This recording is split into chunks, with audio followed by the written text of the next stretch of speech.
So Yuji Naka, the lead programmer on the original Sonic the Hedgehog series, he's been arrested in Japan, allegedly participating in insider trading.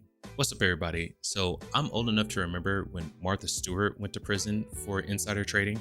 It was huge back then because of how high profile Martha Stewart was, but now that I look back on it, it's as victimless as a crime as you can get. Now here we are again in the gaming sphere. We're talking the creator of a beloved character spanning over 30 years.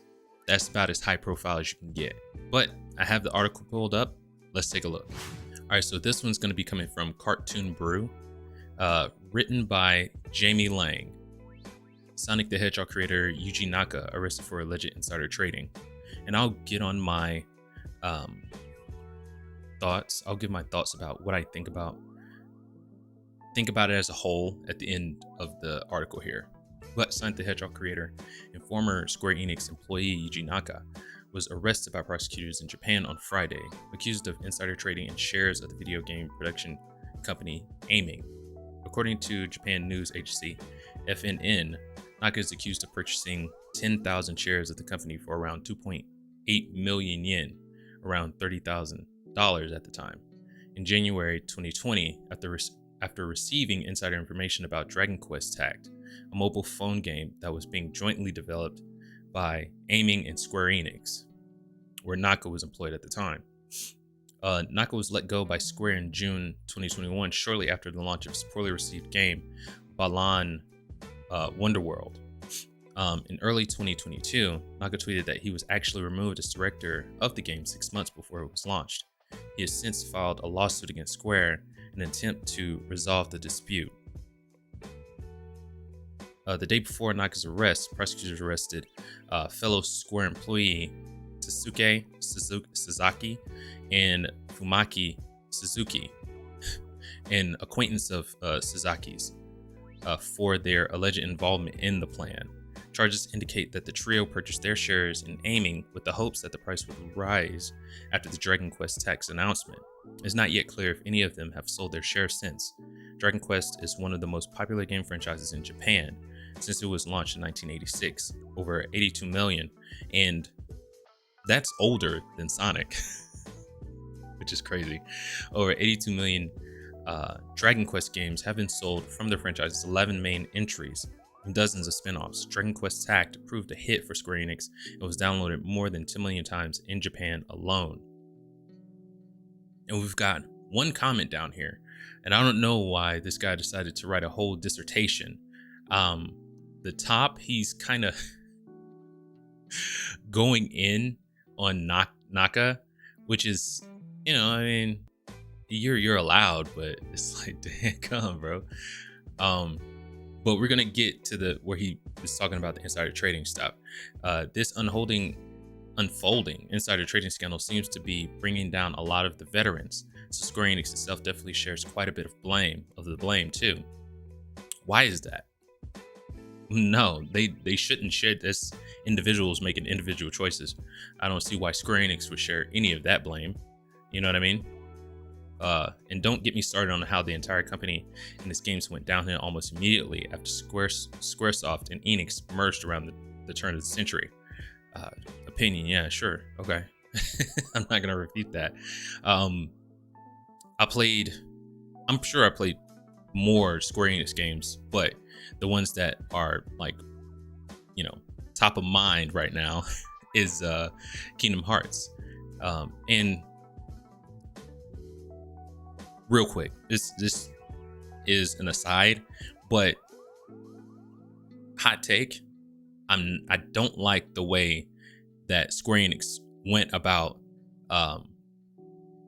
Kingdom Hearts, because I was a huge fan of the first and second game, and I was completely ran over by the plot by the third game, because they made the handheld games canon. It's like, if I didn't own a PSP or played any of those games, then I was left out to dry by the plot.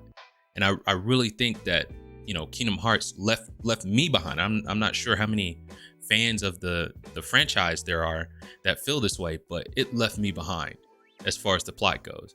I played 3 and I was like, left me disinterested because I had no idea where all of these new characters came from. So that's my 2 cents on that. But let's get back into this comment.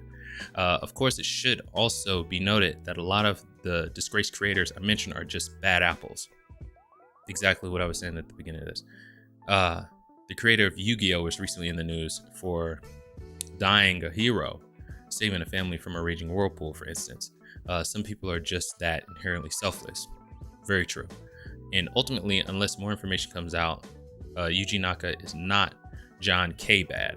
He just comes across as a bit arrogant. The original Sonic the Hedgehog was made by a lot more people than him. Yeah, okay. And his recent games seem to show his game design has not really evolved much at all since divisive 3D Sonic games like 2003 Sonic Heroes. So stories like this just come across as how not to handle success more than actual disappointment. And I will give that to you. I could definitely totally give that to you. It's like, I looked up Naka's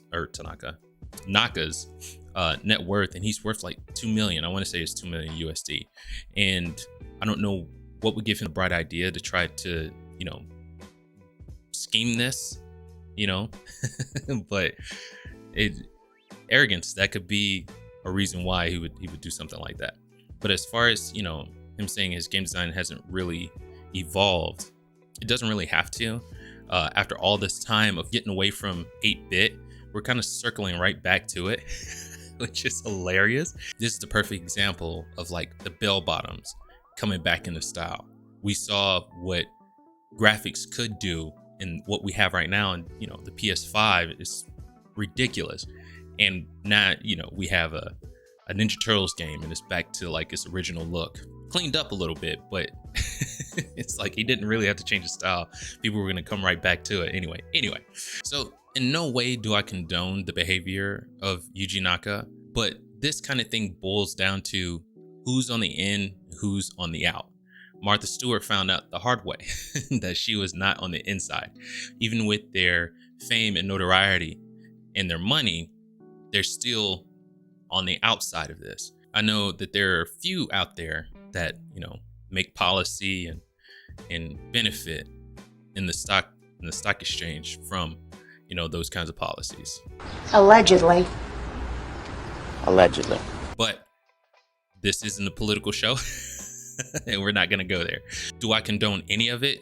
No, because that just expands the gap between the people who have wealth and the people who don't. Just because you have an inside information doesn't mean you should act on it, because it's just not fair for the ones who don't have that kind of information and can't capitalize off of those kinds of opportunities. So it's just not fair. It's about being fair across the board for everyone.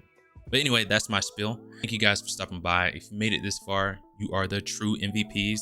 Go ahead and subscribe if you haven't already. And while you're down there, go ahead and do the other algorithm appeasing efforts.